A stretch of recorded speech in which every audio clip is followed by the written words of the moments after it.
everyone. In today's experiment, we will be doing some metabolic testing to test the bacteria that you've all grown at home. So for today's experiment, we will be doing 2 metabolic tests. And the reason why we do metabolic testing, just as a reminder, is so that we can determine the identity of unknown bacteria.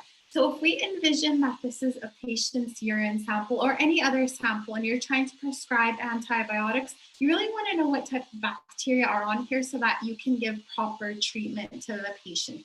One way to do that is to send the patient's sample to lab and they would do various metabolic testing.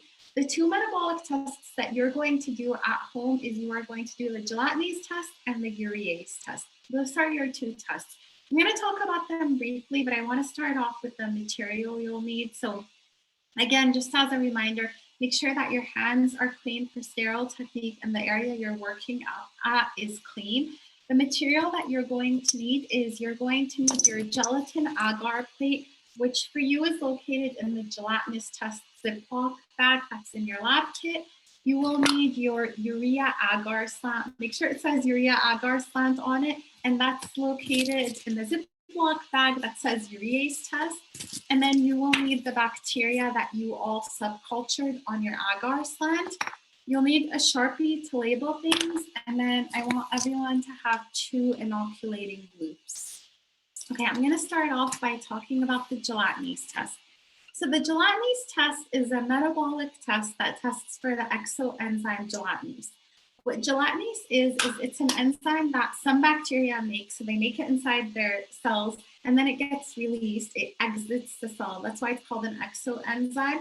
And what it does is it breaks down or hydrolyzes gelatin protein. Gelatin is a protein. It will break it down into its individual amino acids. And then the bacteria can use those amino acids for various things in their cell processes. That's a gelatinase test.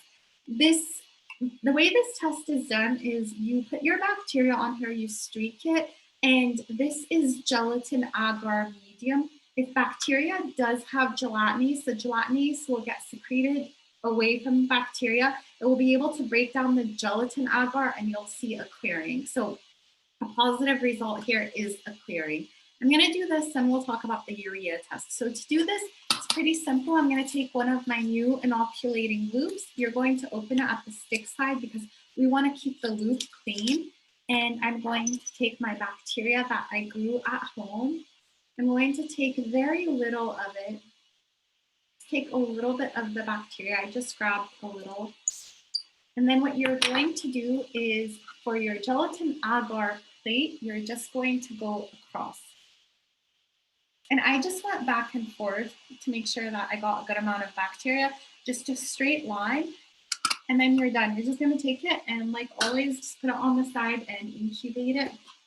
I just remembered I have already labeled my plates. Make sure that you all label your plates at home, just like we've talked about previously. So I wrote on the side of my plate gelatinase, I wrote the date, and then I wrote my name. So make sure you label it on the sides so that you know what it is, and then just set it here to incubate away from kids and pets in a nice area, room temperature, without direct sunlight. The next thing we're going to do is we're going to do the urease test. The urease test is actually a very popular metabolic test, and it tests for the enzyme urease. Some bacteria have the enzyme urease, and what urease is it's an enzyme that breaks down urea, and it breaks it down into NH3, ammonia, and CO2, carbon dioxide. This is a very beneficial enzyme for bacteria to have. Not all bacteria have it, but it's very beneficial because if you are in an acidic area as a bacteria, you can start breaking down the urea and forming ammonia, which is basic or alkaline, and that neutralizes the area. So if bacteria have urease, it's really good for them because they can survive some acidic conditions. And so what we do to test if bacteria have the urease enzyme, you take your bacteria and you grow it on agar that has urea.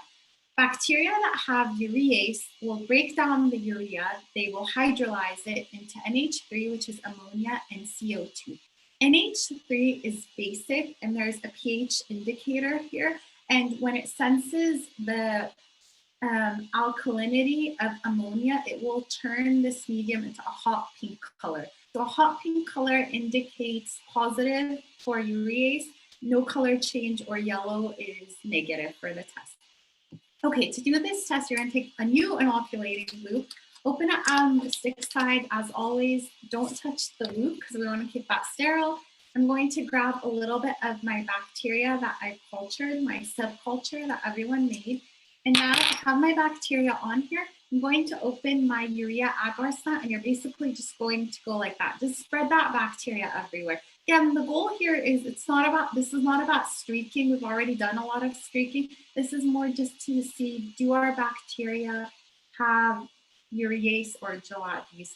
And the urea agar, especially since for you all, it's been sitting at home in your lab kit for a while. It might have gone a bit watery. Just be careful with it when you streak it. We'll see what happens when you incubate them. Again, you did your gelatinase test and urease test.